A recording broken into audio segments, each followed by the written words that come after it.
Well, this particular fan theory would absolutely change much more than you might think. Everyone knows that the Targaryens have a long history and tradition of marrying brother to sister or cousin to cousin, uncle to niece, nephew to aunt, etc. And all of these marriages are to keep the valaryian blood pure and produce children capable of becoming dragon riders and ultimately maintaining the family's sense of superiority. So, when you watched House of the Dragon, it probably came as no surprise to you that eventually Aegon and his sister Helaena would be married and produce children. But what if I told you that there are fan theories out there that suggest that actually Aemond Targaryen is the father of Helena's children? Of course, this is just a fan theory, and there's not really much to go off of from the show and almost nothing from the books, so it's probably not true. But it might be because, for one, it's not the craziest thing, especially in the world of Westeros and George R. R. Martin's mind. And just because we don't think there's any evidence does not mean that there's not. Obviously, I'm saying that maybe audiences have overlooked a few things and the Aemond and Helaena fan theory needs further exploration. So, let's look at what many use as clues for Aemond fathering these children. We have nothing in common. She's our sister. You marry her then. I would perform my duty. If Mother had only betrothed us. If only. It would strengthen the family. Now, this does imply that Aemond may be a bit more respectful and possibly holds some affection for Helaena, but I wouldn't call this sound evidence. So let's look at the next clues. Here we need to look at episodes 8 and 9. Now, the show never lets you mistake Aegon and Helena's marriage to be viewed as anything resembling romance, but I do think that it is telling how Aegon seemingly does just ignore Helaena the entire show. At least so far. Except sometimes when he's drunk. And then when we look at the altercation at the supper scene here seems to show Aemond feeling provoked by his nephews. While Luke is the one responsible for Aemond losing his eye, Aemond shares an equal amount of hostility towards Jace as well. Is this because there's some underlying jealousy that Jace is dancing with Helaena? Maybe. The next scene a lot of fans want to look at is in episode 9, when Alicent comes looking for Aegon and discovers Helaena is clueless to Aegon's whereabouts. Helaena is very interesting in this scene as she shares some of her visions, but when Alicent attempts to comfort her, Helaena has a very defensive energy. What fans like to look at here is that when Aemond shows up, Helena's whole vibe seems to be pleasant, just so suddenly. The show cuts to Aemond and you see his one eye staring very intensely at his sister.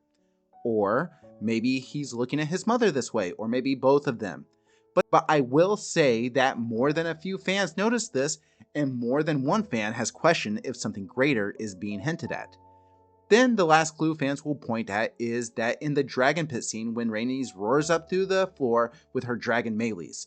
But really, before Rhaenys bursts through the floor would be where I think we should pay a little bit closer attention. Given that the show has implied that Helaena is a dreamer, I think it is interesting to see how she almost cowers in fear while Aegon is throwing his sword in the air and being celebrated by the crowd. It's as if Helaena knows something horrible is about to happen. Helena's reaction is before melees burst through the floor, but she seems to be cowering in the direction of Aemond. Again, these are small things, but I don't think they should be ignored. These things could easily be nothing, but I do find it curious that if you go back and review frame by frame, Aemond and Helaena are technically in the same frame together more frequently than Helaena and Aegon. Also, whenever they are in the same frame, even when others are around, Aemond and Helaena always seem to be in very close proximity to each other. But from the show, the one scene I dwell on is that scene when Aemond comes to Helena's room. Why is he there? Is it just to check on his sister? Why the dramatic expressions? Are they all so upset about the death of Viserys? Considering there's no other scene characterizing Aemond, Aegon, or Helaena having a very close relationship with Viserys, I think it is an equal stretch to say this scene is all about a brother wanting to comfort his sister over the death of their father, compared to Aemond checking on Helaena because they have a secret affair. Let me say that a little bit differently. I think it would be just as outlandish for Aemond to be there to comfort his sister over the death of their father. That would be as outlandish as him being there because he's her lover. Okay, so there's another scene too where Aemond refers to himself as next in line for the Iron Throne.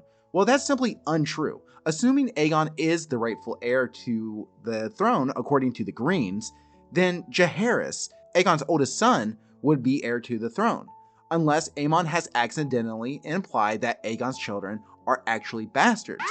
Okay, it is officially spoiler time because we need to look further into things for evidence, because right now I don't think we've uncovered enough evidence to support this claim. So coming up, we're going to look at some details from the book that will to some degree spoil future episodes from House of the Dragon, but I do think it is important to say that the show has already made some changes and recharacterized certain events, so even if you've read the book, you have no idea how Ryan Condal and company are going to handle the future of House of the Dragon.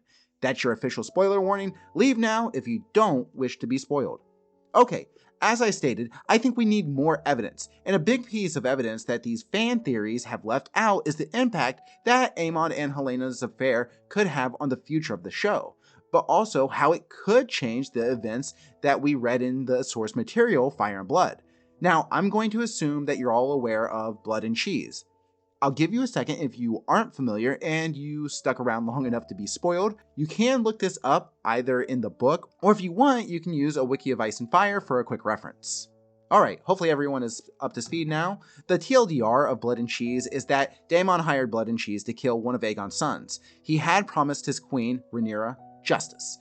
In a letter he sent to her upon learning of Luke's death at the hands of Aemond, he is quoted as saying, "An eye for an eye, a son for a son. It is his promise to Rhaenyra that he will get justice." Now, when Blood and Cheese sneak into the Red Keep, they take Helaena, all three of her children, and her mother Alicent, and they hold them hostage, promising to only kill one of Helena's sons. She must name one of them. Cheese repeats to Helaena that same line from before, "An eye for an eye, a son for a son." Helaena names Maelor for death, but Blood kills Jaehaerys instead, which this could be important if you're one of the fan theorists who believe that Aemond only fathered Jaehaerys and Jaehaera, and Maelor is Aegon's only true-born son. That could be a little interesting, we'll see. Anyway, an eye for an eye, a son for a son. You can see how some fans could easily connect the dots from the line to Aemond Targaryen, aka Aemond One Eye. But the one thing you'd have to consider is how would Daemon know that Aemond is the actual father of Helena's children? And to that I would say, look at how Blood and Cheese knew how to infiltrate the Red Keep as easily as they do, as well as Daemon's connections with Mysaria. If there's heavy secrets like this, I think Daemon definitely has the resources to have that information relayed back to him. However, for any of this quote-unquote evidence, which admittedly is kind of flimsy, narratively it wouldn't be a good idea if this did not introduce something more compelling. Every story and every subplot within that story must deliver additional conflict, but if you look at the source material, can you say this would definitely create more conflict? Some people include in their fan theory about Aemond and Helaena that Aegon not only knows about this, but actually asked Aemond to do this for him because he was not attracted to Helaena. And Aegon has proven that serving his duty is of no interest to him because he's not fit to rule. So I guess if Aegon would be on board in this theory, there's not much conflict it would introduce to the story, so there's actually no subplot here. Unless you consider Aemond in a different light. An idea Aemond has already shared with us and Helaena makes a statement too, which could be referring to a number of things. It is I, the younger brother, who studies history and philosophy. It is I who trains with the sword, who rides the largest dragon in the world. It is I who should be... It is our fate, I think, to crave always what is given to another. If one possesses a thing, the other will take it away. Yes, Princess. Keep these scenes in mind, because I'm going to go ahead and let you know where I stand on this subject, okay? Yes, I believe this fan theory. I do believe that Aemond and Helaena have a relationship that is beyond brother and sister. I believe Aemond is the father of Helena's children, but I think the possibility of Aegon getting drunk and impregnating Helaena with Maelor, I suppose that could happen. For reference, Maelor is their youngest child. But to keep this simple, let's just assume for my argument that Aemond fathered all of Helena's children. And I also believe that this would introduce a lot of conflict with Aegon, whether he knows about the affair or not, because I believe Aemond has always wanted what Aegon has been given freely.